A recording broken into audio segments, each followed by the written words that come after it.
Cuéntame qué te trae por aquí. Cuéntame qué me vas a decir. Bienvenido oyente. Welcome listener to episode number 7. Yo soy Jaime Mallorquín, aquí con mi amiga Yesenia Chavez. Once again, we are your hosts, your guides, your cuento curators for this Latino, Latina, Latine, Latinx storytelling podcast. ¿Qué me cuentas? ¿Qué me cuentas tú?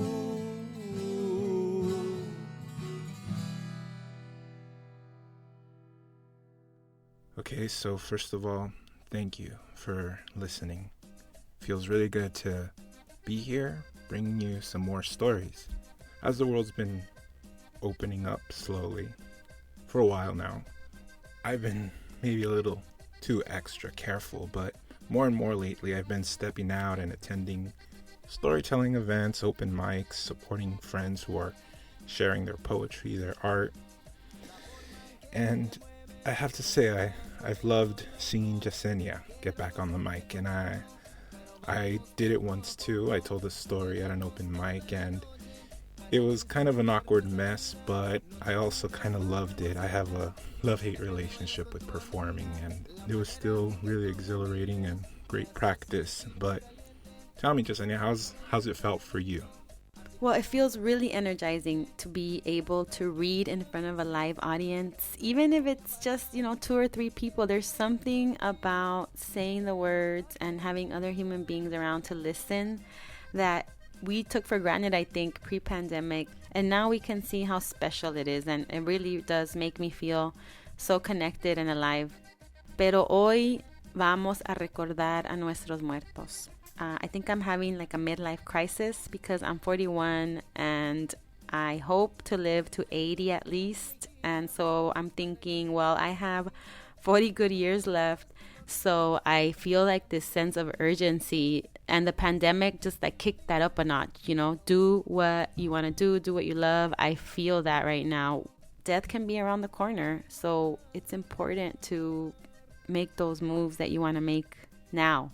Yeah, no, I can definitely relate to the sense of urgency you're talking about. Maybe that's why I'm pushing myself to get out there again. Because I really want us to have live storytelling events for Que Me Cuentas, storytelling nights. But first, let's get back to this episode about Los que se nos fueron. I've experienced a few big deaths in my life, starting with my friend Tracy, who died at 18. My mother's death was, of course, also very impactful. I think most recently was Nini. She was my best friend's grandmother and my abuelita adoptiva. So I think this is what makes Day of the Dead so much more special to me. So it was important to me to get out there to the festivals. I went to a couple of them and it was great. Seeing all the people, the color, the culture, and the beautiful altars that were set out there, and also in social media, the home altars. In our first cuento, the storyteller seeks guidance from her dearly departed matriarchs as she self-consciously sets up her altar. Here is Lauren Ballesteros with Ofrendas.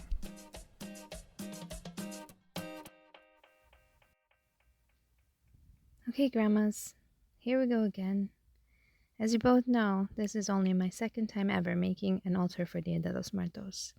And to be honest, I got a little pocha insecurity. Because, well, it's not something we did growing up.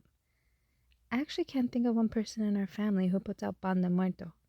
Only cookies for Santa. But here I am, a third-generation Mexicana from LA, living in Hawaii with a box full of photos, candles, calaveras, and these dried marigolds that I bought on Etsy, determined to make this ofrenda better than last year and pass down a meaningful tradition to my daughter, before the closest thing to Mexican in her mind is Taco Bell, because there isn't even a King Taco or Alfredo's on the islands. To get in the mood, I made some canela tea and a Mariachi Selena playlist on my Spotify. With that, I guess I'm ready, and hoping you can guide me through this from the other side. And if not, Hey Google is always handy. So in honor of the relationship you two had while alive, your photos are on opposite ends.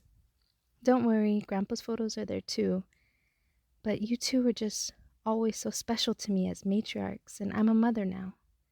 I guess that's why I'm here talking to you, because you brought me so much comfort during the challenging moments. Or maybe it's because lately I have been feeling you around me. So according to Hip Latina's blog on essential items for an altar, I have some of your personal items that I will add to make it special. For you, Grandma Nena, I'm putting the shiny river rock you gave me hand-painted candy apple red that says, "I love you big time," your signature line. You've been painting rocks ever since I can remember. This smooth, oddly shaped one reminds me of the ones we used to collect at your beach house in Rosarito. We'd take that long walk down the hill, which I kind of dreaded because the road was made up of big cobblestone rocks that hurt my little feet. But the destination was worth it. The salty mist on our faces was so thick that the houses disappeared in the distance, and it just felt like we were the only ones there, walking over tide pools, searching for sand crabs, running from waves crashing on the shoreline. When we got back to the beach house with all our rocks, we'd sit on the back porch and make up stories about what they looked like. A bear, a funny face, or a foot. And that is just one of the many wonderful things we did side by side. Each moment was magical. To this day, I still hear your voice telling me, "Pasito a pasito, mija. You'll get there." Just like when I complain about that painful walk down to the beach. I just imagine that sparkle in your gentle eyes assuring me I can do anything. Grandma Betty, for you, I am putting the gold ring you gave me years ago. It's so unique and bold, just like you. It reminds me of your signature soy yo line and mentality. Like when I was in 3rd grade and you had to talk to the principal for me after I hit a 5th grader in the face for making my sister cry. Who knows what she said? I just remember running across the yard, right up to the girl, and punched her with my little fist. Next thing I know, I'm in the principal's office crying. Within 5 minutes, you were there, and when he was like, "I'm sorry, Betty, but we can't give her special treatment just because you work here. Take her home and have a talk with her about controlling herself." At which you replied, in your sharp, raspy voice, "Excuse me? You should go talk to that little bully out there that made my other granddaughter cry. I'm proud of Lauren for sticking up for her sister. That little girl had it coming." Then we marched out of the office, left school, and got some McDonald's ice cream cones. Classic Grandma Betty. Always the first to defend us. And you know, no matter how imperfect you were as a mom, you were such a kick-ass grandma. I'm sorry I let that cloud things in the later years as an adult. It wasn't right for me to be angry all of a sudden rather than talk about it. But it's like, where do you start? Either way, I hope you understand that now, since they say everything makes sense from the other side, and you can forgive me. We do the best with what we're taught, and you try to make up for it as a grandma by being a little extra to make us feel special and know we could always depend on you. You know, despite not getting along too well, you two had some undeniable similarities. You grew up in poverty during a really rough era in East LA and ended up in the burbs of South San Gabriel, became teacher's aides after being housewives most of your lives, and 2 matriarchs with unwavering devotion to your family, imperfections and all. Also, just a heads up for you when you come to visit my little altar, you're going to notice something a little different, because you know it wouldn't be me if I didn't put my twist on it. I found some Aztec healing practices for their altars. I'm still working on some limpias for our ancestral trauma, so I printed out a photo of Mictecatzihuatl. Oh, I hope that was a decent pronunciation. Goddess of the underworld. So It's a balancing act with the Catholic crosses I included for the both of you. That's the thing about traditions. What gets passed down is a choice. I'm making mine to hold on to our rich and resilient culture and the incredible legacy you two left. This altar is just a little snapshot of all the unforgettable memories and some goodies for when you return. This welcoming altar is a bit shoddy, but I hope it works because I miss you and my daughter still needs to meet you. Anywho, let me know how you're doing. Send me some signs. Feliz Dia de los Muertos.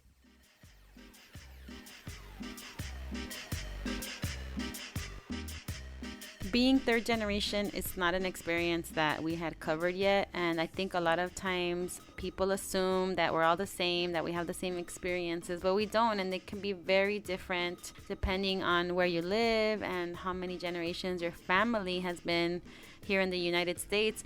And I think for a lot of us, as we get older, we start to really embrace our culture and our roots because you find how much it grounds you and how much it uplifts you. And Lauren really knows how to bring in that aspect of, you know, kind of feeling funny about you doing a tradition or making an altar, because we didn't grow up with that. You know, I didn't grow up making an altar either, but I make one now. Actually, I have it year round in my apartment, and I really love this story because it reminds me of my abuelita Josefina. She passed away in 2018, and it was a huge loss, but my grandma comes and she visits me in different ways. Like Lauren's seeking out signs, I think that we all do that with our loved ones that have passed on. For me, it happened recently. I was watching The Mandalorian and I saw Baby Yoda, and I started crying and immediately bought one for myself. And I found it so comforting to see this little creature because it reminded me of my grandma. I mean, she didn't speak English when she came to this country, and she never learned English in her 97 years. And she was quiet, and she was also like cute and gordita, and she would wear this cute little beanie. And my grandma, she sent me a sign. She said, "Hey, I'm here. I'm watching you." And I have this little Baby Yoda that I hug once in a while to remind me. Anyhow, continuing on this abuelita theme for one more story. Here's a person who pushed us, thankfully, into podcasting. Ever Gonzalez with his story, Leaving the Circus. I want to tell you a story about my abuela, Azucena Marquez, or Welly, as we used to call her. We, as kids, would hear stories about her getting in fights. She had tattoos on her arms that were faded by the time that we came around, but she was very secretive about what those tattoos were, what they meant. She had a couple of stab wounds that she never mentioned what happened, and it was very interesting to us as kids trying to figure out her story, and eventually the story kind of came out. My grandmother grew up in northern Mexico, one of 10 kids. She was a tomboy. She was the black sheep of her family. She didn't really get along with any of her brothers and sisters. She was always getting in trouble. She would get in fights at school. She was just different than everybody around her. And so she never felt part of her family, really. She didn't really have very many friends. So one day, as a Mexican traveling circus came into town, set up shop for about a week or so, as they were leaving, she decided to run away with them. So at 16 years old, she got a job at the Traveling Mexican Circus. She would clean, she would take care of the animals, eventually working her way up to working with people and the performers, and eventually helping run that circus. And so she spent many years traveling all over the U.S., traveling all over Mexico, being able to just live a free-spirited life, which was kind of her calling in life, something that she really enjoyed. But as she was living this life of travel and mischief, eventually in her early 20s, she had her only daughter, which is my mother, being kind of forced to try to be with the baby, my mother, for the first little while of her life. She did. She realized it wasn't for her, so she gave up my mother to her grandmother. So my grandmother's mother raised my mother, And my grandmother went out and lived a life of adventure still for the next several years. Eventually, my mother grew up, married, immigrated to the U.S. My father left after a few months, saying it was too hard, and so he wanted to take my mother back to Mexico. My mother refused. She said we crossed the border and it was dangerous, and now we're here and we're going to stay. So my mother, in her early 20s, with 3 kids, decided to stay in a foreign country, not understanding the language, figuring out how to live. She decided to stay, but she needed help. She was working 12-hour days, and she decided to call my grandmother, my Welly. Now, again, they didn't have a very tight relationship, but she didn't know what else to do. So she called my grandmother. My grandmother took the call, accepted the assignment to come and stay with my mom for a few months so that she can get established. So my mom worked 12-hour days. My grandmother raised us. Those few months turned into 30 years, 35 years, almost 40 years. She raised my sisters and I, my brothers. This beautiful Welly of ours gave up her life of adventure and fights and drinking and everything else that she was doing at the time in order to be a domestic Mexican goddess at home, cleaning, cooking, taking us to school, helping us with our homework. I remember many times when her fiery attitude kind of got her in trouble at school at our parent conference meetings, right? She was very fiercely devoted to us and would fight anybody to keep us happy. She would go into department stores and bargain with them, barter with them, trying to get clothes or shoes or whatever it was that she was trying to buy at a discount. And of course, it would embarrass us, but it was what she was doing to try to help us survive at the time. I've seen her get in fistfights with grown men. I've seen her push boundaries in almost every part of her life. She was very meek and happy and a people person, but she can put on this armor in order to defend her family, and I saw her do that very many times as well. I am grateful that I had an opportunity to introduce my oldest son to her a few weeks before she passed, and my daughter, who is now 11, has the same fiery spirit, the same sense of adventure as my grandmother, and I love being able to see that every single day. As she tells stories closer to the end of her life, we wanted to capture as much information about her stories as possible, and I remember her telling me one time that she had great adventures, but she says that the best adventure that she ever had was raising us kids, and I will never forget that. My grandmother is one of my heroes, somebody that I think about often. She's been gone for almost 14 years, and somebody that I think about on a regular basis, somebody that I hope I have been able to make proud as she looks down on us from time to time. I remember his grandmother from going to his house in high school. She was funny and kind and rough around the edges all at the same time. I don't think I had heard about her time with the circus, but he might have mentioned it at her services, and I think of her whenever I see the Rose Hills letters lit up at night like the Hollywood sign, but in Whittier, because her grave is near there. Ever's been a great friend. We don't agree on everything, but despite him moving away to Utah and now living in Austin, he hasn't become just another friendship that fizzled out and died. He's definitely taught me a lot, challenged me, and more recently, he's pushed me and Yesenia to believe in ourselves enough to try at this podcasting thing. Así que gracias, Everardo de Monclova, Coahuila. The next storyteller I know from my time working in reality TV and post. He's also a playwright, an illustrator, painter, husband, father, and much more. Here is Mauro Flores Jr. with his story, The Griswold. Way back in the early 90s, I was a freshman in high school. And like most kids, I was dependent on rides, especially from my parents, and specifically from my mom. And the thing is, my mom was always picking me up late. And I've learned over the years that wasn't specific to me. It's a pretty common thing. Except my mom would pick me up super late most of the time. I mean, if your parents picked you up late, I was usually the kid that was left behind you. You know what I mean? I was usually the only kid alone in a parking lot that was dark. I was the first kid in my family, by the way, to be interested in theater.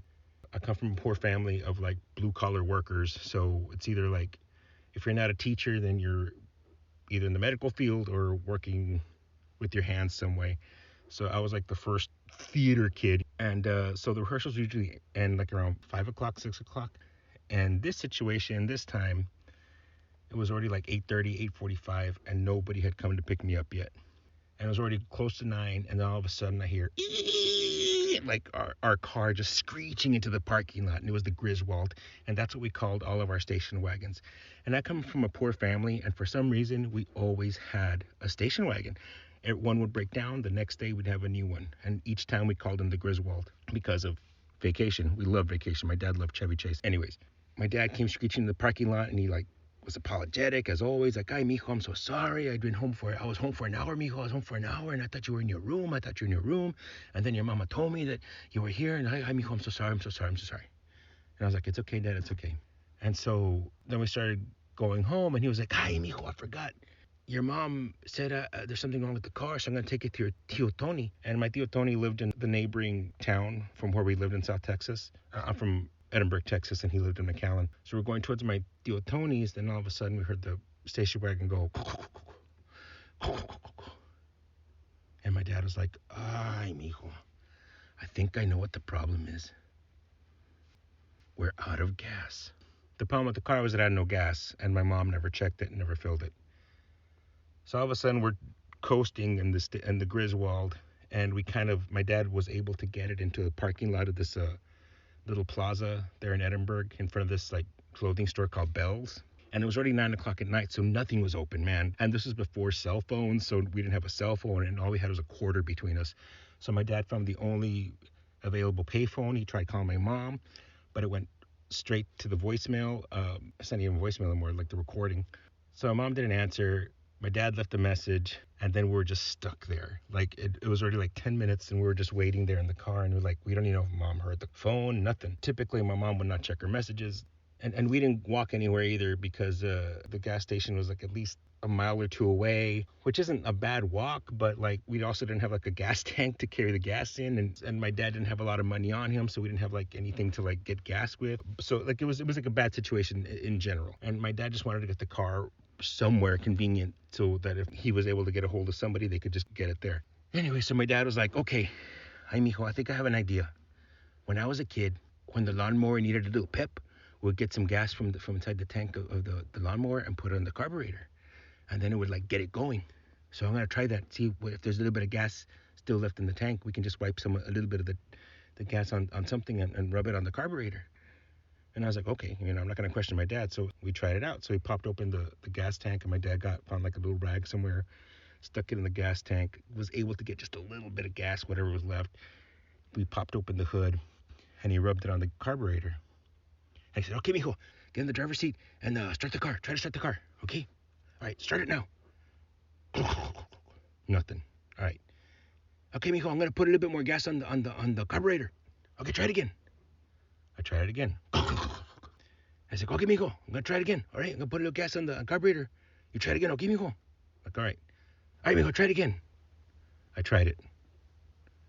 And then I heard, and after a pause, my dad was like, "Okay, mijo, grab your stuff and get out of the car. Just be quick, but don't rush, okay, mijo? Just be calm." And so I got out. And my dad was like, "Okay, mijo, come to the front. And as I was walking to the front, I noticed that the entire front of the car was on fire. Like it was engulfed in flame.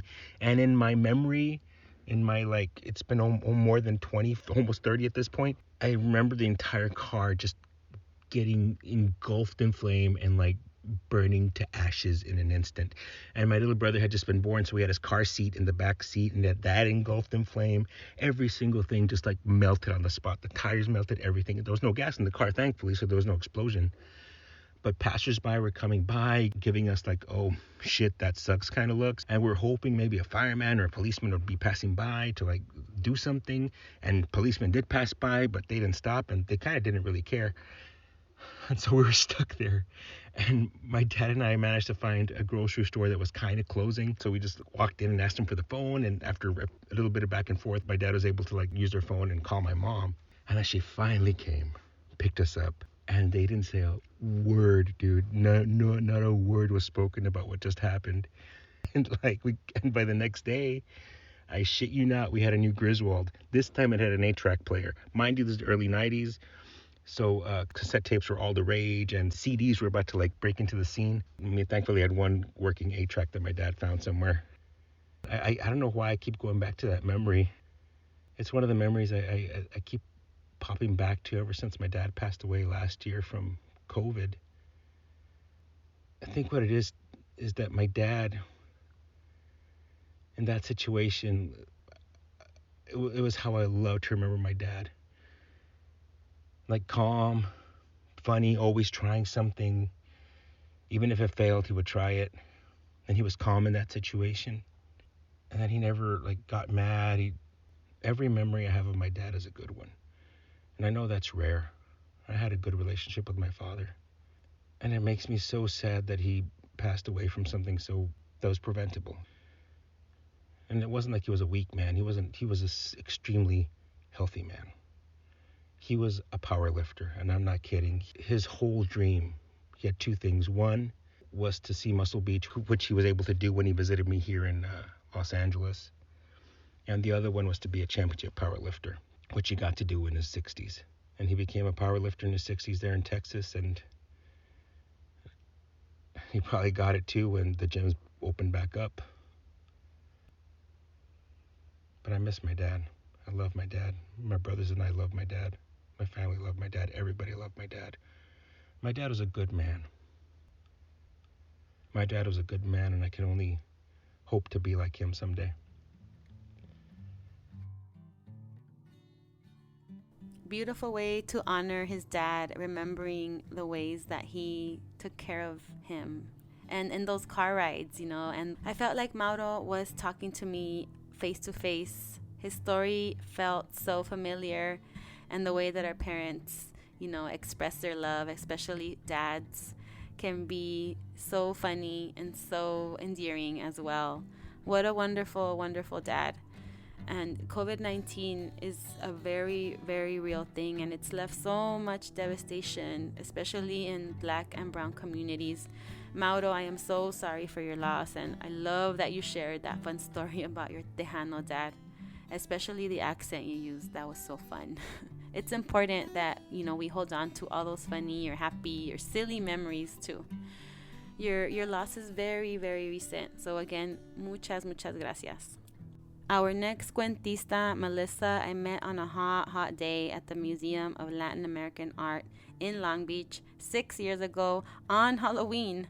I had my face painted like a calavera because I went there to hear Sandra Cisneros speak and get a book signed, and I wanted to be in costume. I wanted to be cute, and Melissa was in line behind me. And we started chatting, and I've known her thanks to social media ever since. And it's really funny how it worked out, and that this is the episode and theme she's sharing on. Maybe it was fate. Here is Melissa Puga sharing her piece titled Diana Julia Gomez. Diana Julia Gomez was a gentle little girl that was well liked by everyone.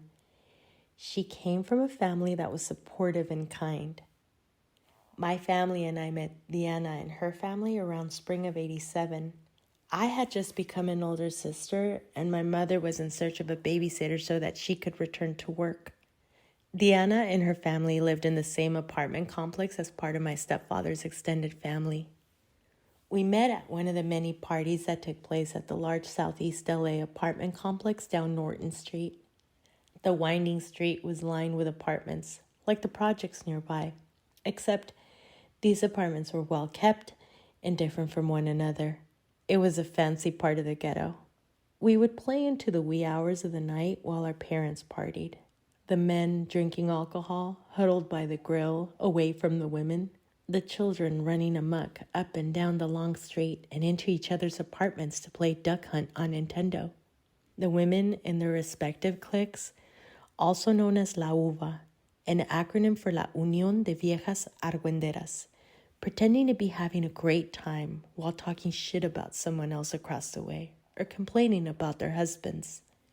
It was at one of these parties that my mother got to talking to Diana's mom about looking for a babysitter. Diana's mother mentioned that her oldest daughter could possibly help, and she did. At first, Diana was just one of the many kids at the apartment complex that I would occasionally interact with at parties. I didn't notice her any more than the other children around me. That all changed once my mother and I started to come by her home to drop off and pick up my brother from daycare. For context, 87 through 89 were developmentally traumatic years for me. I was coming into the realization of how disturbing my life was at the time and how my silence was shaping me. My mother did too, except she asked me to continue to keep the secret for the sake of my brother not going through similar hardships as I by not having a father around. I obliged, and my silence morphed into hyper-observation of everything and everyone around me as a means for survival. I especially noticed children just like me, Diana taking center stage because of the frequent interactions and proximity in age. Our families were very much alike in social class and status, except her family did not utilize suffering as an excuse for subjecting one another to pain, fear, and trauma. Her family was loving despite circumstance. They were kind people.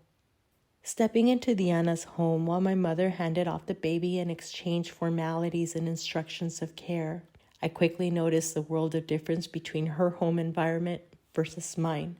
They say comparison is the thief of joy. Through Diana, I learned that when there is no joy, just comparison, well, it leads to envy. Diana's family adored her. She was loved and cared for. She brought joy to her family. Why not me too? Looking back, my brother being cared after by Diana's sister was short-lived. My mother realized that it made more financial sense to stay home, and she quickly got pregnant with baby number 3. Diana became someone that I saw at elementary school more frequently and every now and then when visiting Norton Street. Regardless, the comparisons continued as I was now a little hater. Diana, although poor, looked beautiful every day. She had pretty hair and hairstyles. She was always happy, laughing, smiling. She radiated. Why not me too? Late January 89, I was in 5th grade and our school had just gotten back from holiday break. I noticed Diana wasn't back at school right away. Days turned into weeks before those that knew her got word of her demise. Diana had passed due to sepsis from undiagnosed childhood diabetes. Envy towards Diana turned to disgust at myself, layered with guilt. Why her and not me? Diana had everything going for her. She had unconditional love. She was cherished and needed by her family. And now she's without life. Why her and not me? The way I worked it out in my head at the time is by making a pact that I would not ever allow myself to harbor envy again or entertain comparison in a way that leads to it.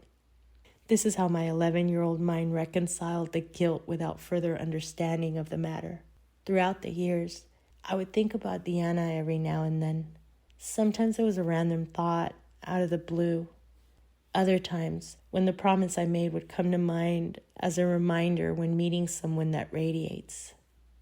Then sometime around my 30s, while at the cemetery, I was sitting on a bench under a tree, reflecting on life while visiting the graves of loved ones nearby, when a beautifully adorned grave caught my attention. There were colorful flowers carefully displayed throughout the small piece of earth. I was confused when I realized the gray headstone had Diana's baby face frozen in time with her name and lifespan carved into it. It shook me. I had been coming to that cemetery for well over 16 years to visit my muertitos, sitting on that bench countless times. All the while, she was nearby. I understood then that I wasn't done learning from this experience. The familiar feeling came flooding back just like winter of '89, except this time there were more layers to the lesson because Diana didn't live out her 20s or start on her 30s as I had. She didn't get to have a first kiss, make love, have children or not. Diana didn't get to go to college, travel, rent her first apartment, or buy her first home. She didn't get to color her life with her wants, needs, and desires. Diana deserved all the love and adoration she could possibly get in her short life, and she taught me that I deserved all the hope and fight despite trauma and abuse, that I'm worth it. Regardless of suffering and loss, so long as there is life, there is hope and opportunity for a better tomorrow. Our muertitos are fueled by this hope, and in turn, their existence in our memories transcends them and honors them through our existence. Diana Julia Gomez, July 2nd, 1978 to January 31st, 1989.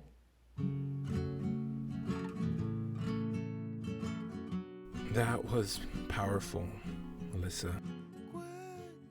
What really resonated with me was the concept of comparing yourself to somebody, to envying them. And I know you were doing it back as a child, but it's so relatable now with social media. But also it reminds me of the feelings I had towards a friend who I had a falling out with, who was ill and ended up passing away at a young age. Because after his death, I was overcome with a feeling of peace, of love for him and for his family who had experienced the loss. And while your situation was way different, I do often think of everything that he didn't get to experience. Sometimes it takes years for us to process and to understand why a person comes into our lives. I love the way Melissa's 11-year-old self was able to take that lesson away from that, horrible, untimely death of an 11-year-old girl. How you can be in a place and not notice something, and then all of a sudden you can open your eyes and see everything. I think that's the beauty of writing and storytelling. It creates these moments of reflection, and it gives you pause so that you can take in the experiences and the losses and the grief. Like usual, we'd like to thank our storytellers for sharing a bit about their loved ones or how a death impacted them. Putting these cuentos together is very challenging, so we appreciate you participating. For our next episode, the theme will be Sin Documentos, stories about being undocumented in this country. Our theme song is by Alfredo Avila. And a huge thank you to the band Filthy Drones from San Jose for allowing us to include a couple of their songs in this episode. And my primo, Omar Ramirez. Follow us on Instagram and Facebook for more information on them and our cuentistas at Que Me Cuentas Pod. Please subscribe to Que Me Cuentas if you haven't already. Also, as we promised, a special thank you shout out to our two newest reviews on Apple Podcasts, Sick 3 Girl and AMSE00. Gracias de nuevo por escuchar y por su apoyo. We love all the support we've been getting. Se siente muy bonito. This has been Que Me Cuentas. Hasta la próxima. Bye. We love you all. ¿Qué me cuentas tú? ¿Qué me cuentas tú?